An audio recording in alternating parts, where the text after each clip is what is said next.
নমস্কাৰ। ইতিমধ্যে গোটেই সমগ্ৰ অসমত যথেষ্ট হয়হল্লা হৈছে যে নৱকুমাৰ শৰণীয়াৰ এছটি ষ্টেটাছক লৈ। ইতিমধ্যে আপোনালোকে দেখিছে যে এইখন হ'ল স্পিকিং অৰ্ডাৰ। ইয়াত স্ক্ৰুটিনি কমিটিৰ ষ্টেট লেভেল স্ক্ৰুটিনি কমিটিৰ চেয়াৰমেনৰ পৰা মেম্বাৰলৈকে চিগনেচাৰ আছে। ইয়াত লাষ্ট লিখিছে যে শ্ৰী নৱকুমাৰ শৰণীয়া চনবলে লক্ষীকান্ত শৰণীয়া এলাইচ লক্ষীকান্ত দাস এলাইচ লক্ষীকান্ত সৰগোজ of village Digripar Tamulpur district Baksa does not belong to Bodo Kachari community. Scrutiny কমিটিৰ ওচৰত জনকাল বসুমতে দিছিলে, তেওঁলোকে 5 বছৰৰ মূৰত এই অৰ্ডাৰটো দিছে। মই যিমান দূৰ এই অৰ্ডাৰটো চাইছোঁ আৰু বিভিন্ন জনৰ কথা পাতিছোঁ, সকলোৱে কৈছে যে এইটো কেৱল পলিটিকেল এটা অৰ্ডাৰ হৈছে।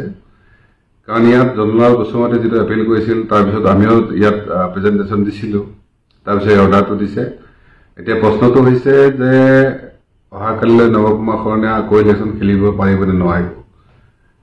এই ক্ষেত্ৰত যিহেতু আমাৰ হাতত সময় কিছু আছে আৰু যিহেতু কোৰ্টত যোৱাৰ সুবিধাটো আছে, নিশ্চিতভাৱে আমি কোৰ্টত যাম। আৰু ইয়াৰ মেইন কাৰণটো আপোনালোকে দেখিছে যে সকলোৱে জানিছে যে নৱকুমাৰ শৰণীয়া কোকৰাঝাৰত ৰদ কৰিব পৰা ক্ষমতাটো বিজেপি বিপলত নাই। গতিকে তেওঁলোকে জানে যদি এই ধৰণৰ শিখণ্ডী বনাই জনতালৈ শিখণ্ডী বনাই এই কামটো কৰা হয়, তেতিয়াহ'লে নিশ্চিতভাৱে নৱশৰণীয়াক হয়তো যুদ্ধৰ পৰা ৰখাব। কাৰণ আপোনালোকে দেখিছে মডাৰ্ণ যিবিলাক ৱাৰফেয়াৰ হৈছে, তাত আগৰ নিচিনা সৈন্য সামন্ত মাৰি মেলি ৰাজাক বধ নকৰে, কমাণ্ডাৰ বধ নকৰে। এতিয়া কেনেকৈ মিছাইল এটেক কৰি কমাণ্ডাৰ বা কিঙক মাৰিব সেইটো জানা আছে। গতিকে হয়তো সকলোৱে তেওঁলোকে ভাবিছে নৱশৰণীয়াক এই ধৰণে কিলিং কৰি কেনে BTC ৰাইজৰ সম্পূৰ্ণ আশা আকাংক্ষাখিনি দলিচাত কৰি উভৰিয়াই মাৰিম। মই আমাৰ যিসকল শুভাকাংক্ষী সমৰ্থক আছে সকলোকে কৈছোঁ যে যিহেতু আমি BTC ৰাইজৰ ওচৰত খাৰা হৈছিলোঁ, আমি আজিও আছোঁ, কালিও থাকিম।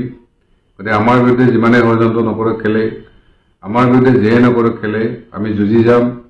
আৰু নিশ্চিতভাৱে যি সত্য ন্যায় পক্ষত থাকিব তেওঁ এদিন নহয় এদিন জয় হ'ব। আজি এই মুহূৰ্তত মই বিশেষ ক'ব খোজা নাই। নিশ্চিতভাৱে আমি সোমবাৰত হয়তো প্ৰেছ মিট দিম, তাত এই সম্পৰ্কীয় ডিটেইলছ কথাখিনি আপোনাক অৱগত কৰিম। ধন্যবাদ।